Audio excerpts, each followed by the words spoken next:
Bonjour, bienvenue dans votre rendez-vous santé. Aujourd'hui, nous allons parler du centre Imagine, de l'Institut Imagine, le plus grand pôle de recherche en Europe sur les maladies rares, avec le professeur lyonnais. Ensuite, nous parlerons de la drépanocytose. Vous allez me dire, qu'est-ce que c'est que la drépanocytose? Elle est assez peu connue, et pourtant, c'est la maladie génétique la plus fréquente au monde. Et pour en parler, nous avons le plaisir d'accueillir Jenny Hippocrate, qui est présidente de l'association d'information et de prévention contre la drépanocytose. Donc, je le disais, professeur lyonnais, bienvenue déjà. Bonjour.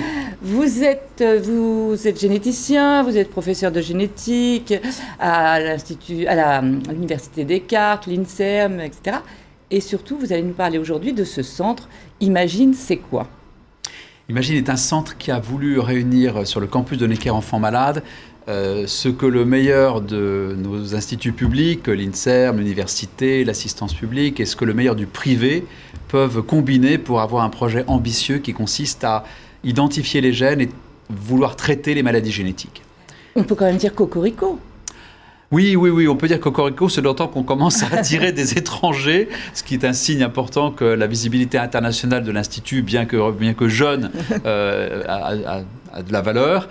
Et oui, c'est une très belle entreprise. Quand vous dites on est en train d'attirer des gens, j'ai vu que même les Américains, là, Alexon, un grand laboratoire, est venu, a été attiré Je par pensais à des Imagine. scientifiques, mais vous avez raison. Les partenariats publics-privés sont un atout important de l'Institut. On a cette espèce de gouvernance assez légère qui nous autorise à faire cela. Et tout récemment, Alexion, un gros laboratoire américain très intéressé par les maladies rares, a préféré s'installer dans notre institut, aux côtés des équipes de chercheurs et scientifiques qui travaillent sur les maladies rares, espérant ainsi nouer des liens. Ils inaugurent leur laboratoire de recherche et développement mardi prochain. J'ai entendu Arnold Munich, un grand généticien aussi, qui disait qu'en fait, Imagine, c'est comme un tube à essai. Dedans, il y a 3 réactifs, les enfants, les patients, les chercheurs et les médecins. C'est comme ça qu'on pourrait résumer. C'est très très bien vu. Arnold a une belle image. Il faut agiter le tube à un moment.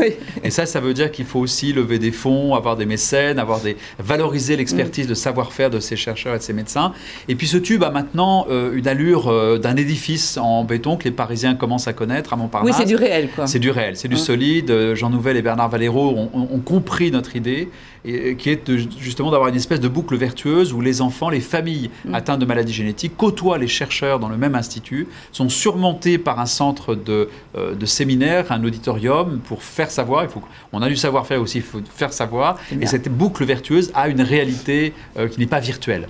Est-ce qu'on pourrait dire aussi que, habituellement encore, c'est aux patients de s'adapter à l'hôpital et que là, quelque part, c'est l'Institut Imagine qui s'adapte aux patients? C'est tout à fait vrai, à telle enseigne que parmi les fondateurs de l'Institut Imagine figurent des associations de prestige, l'AFM, l'Association Hôpitaux Paris, Hôpitaux de France, mais aussi des centres de référence de maladies rares. Et les centres sont des espèces de combinaisons d'experts, de médecins, radiologues, biologistes et des associations de malades. Donc au fond, les associations de malades ont trouvé une espèce de lieu commun pour la recherche et les consultations, voire les essais thérapeutiques. Ça fait déjà 5 minutes qu'on parle un peu moins qu'on parle de maladies rares. C'est quoi une maladie rare?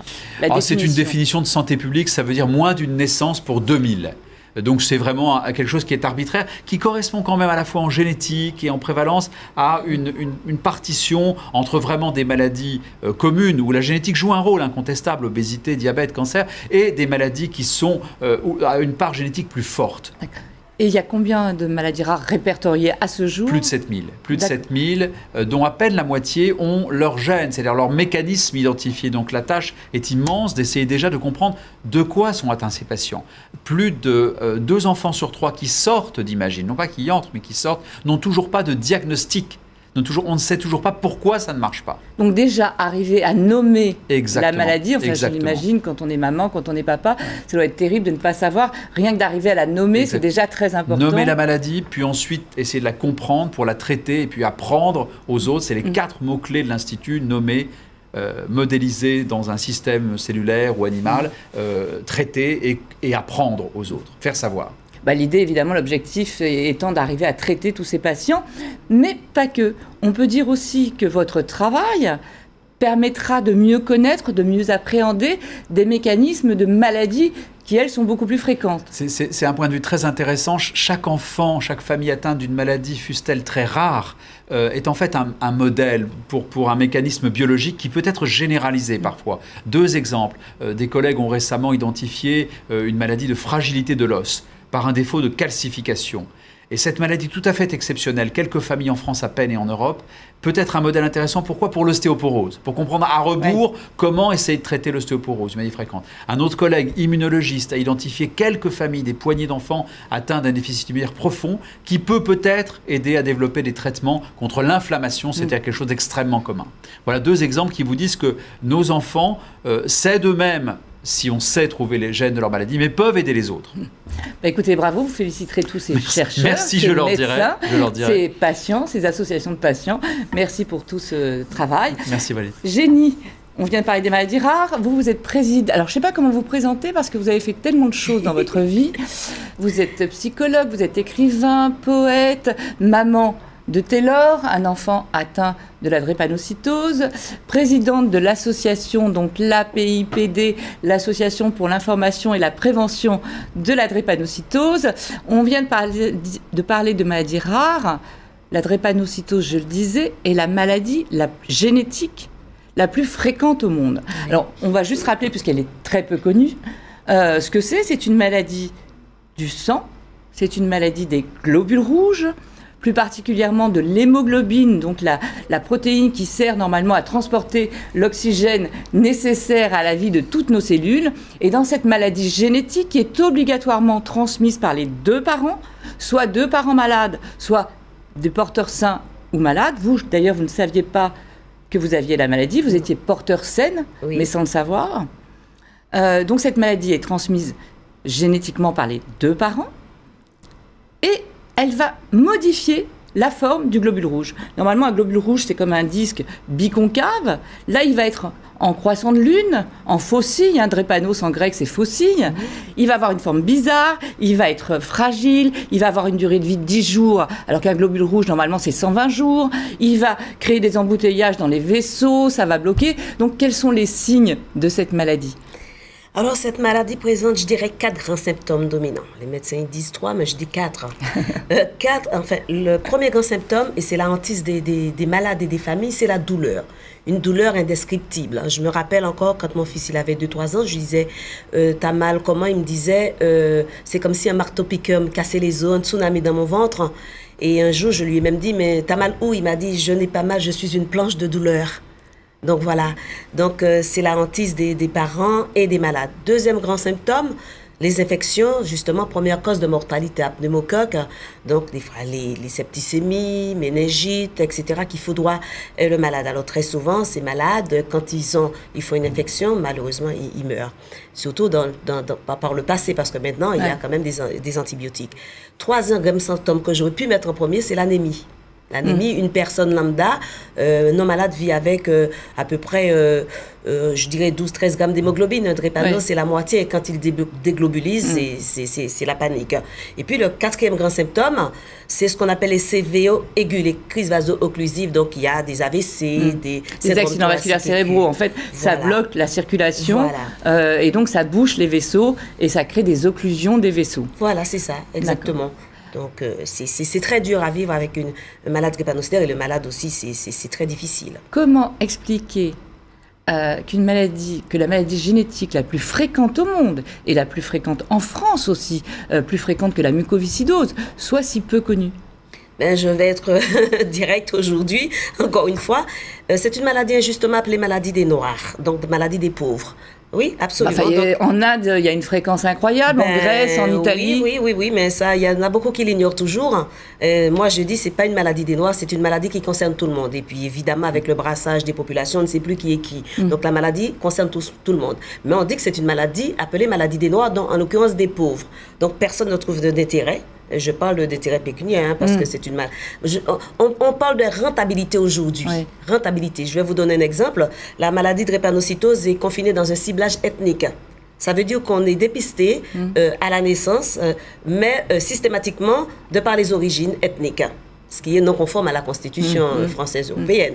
Donc, tout ça pour vous dire que et la Haute Autorité de Santé nous a parlé de rentabilité. Faire un dépistage systématique pour toute la population n'est pas rentable. Voilà le résultat d'une sorte d'audit mené. Donc, je le disais, en France, c'est la maladie la plus fréquente, et vous me disiez, professeur Lyonnais, qu'elle était de plus en plus fréquente, notamment en Île-de-France et en région PACA. Comme Madame le dit très bien, il y a ce qu'on appelle une stratification de population, c'est-à-dire que cette maladie est beaucoup plus fréquente dans la population qui est originaire d'Afrique. Et donc dans les régions d'immigration majoritaires de la métropole française, l'Île-de-France et la région PACA, ce n'est plus une maladie rare. Qu'elle était jadis en France. C'est devenu une maladie fréquente. Et le dépistage l'a montré. Pour vous donner une petite idée, plus de, je crois, 450 à 500 enfants naissent en Île-de-France chaque année atteints de drépanocytose. Nous ne sommes pas du tout dans les chiffres que je vous ai dit tout à l'heure. Donc c'est là où l'Institut a à la fois à jongler avec des maladies rares qui sont en fait devenues des maladies fréquentes dans notre population. Mais comment se fait-il que cette idée fausse, parce que quand on regarde les chiffres, on voit bien qu'en Inde, elle est aussi fréquente qu'en Afrique, que tous les pays du pourtour de la Méditerranée, l'Italie, la Grèce sont atteints. Donc comment se fait-il que cette idée fausse persiste ? On a cherché, en disant peut-être qu'il faudrait des spots à l'instar du tabagisme, du sida pour expliquer, mais ça manque. Il y a une journée mondiale le 19 juin. Cette journée mondiale, donc elle existe depuis 2009. Depuis 2009. On en parle quand même, vous avez l'impression que ça s'améliore, que les gens en parlent un petit peu plus ? Pas vraiment, on aurait aimé qu'ils en parlent beaucoup plus, parce que justement pour passer à la télé, pour aller dire qu'il y a une maladie qui s'appelle la drépanocytose, il faut vraiment être courageux. Parce que on a des médecins, des drépanocytologues. Oui, il y en a. Il y a des médecins spécialistes de la drépanocytose, on a des jeunes chercheurs, d'ailleurs notre association finance l'arrivée des jeunes chercheurs parce qu'on est il faut trouver des traitements, on n'en a pas parlé, mais en fait pour l'instant les seuls traitements sont symptomatiques, c'est-à-dire qu'on va traiter évidemment les symptômes, la douleur, les occlusions, etc. Il y a aussi un traitement qui est la greffe de moelle, qui est très efficace pour l'instant, mais qui est réservé vraiment au cas... On marche sur des œufs. En fait, il n'y a pas de vrai traitement curatif. Comme je dis souvent, on est drépanocytaire, on meurt de drépanocytaire.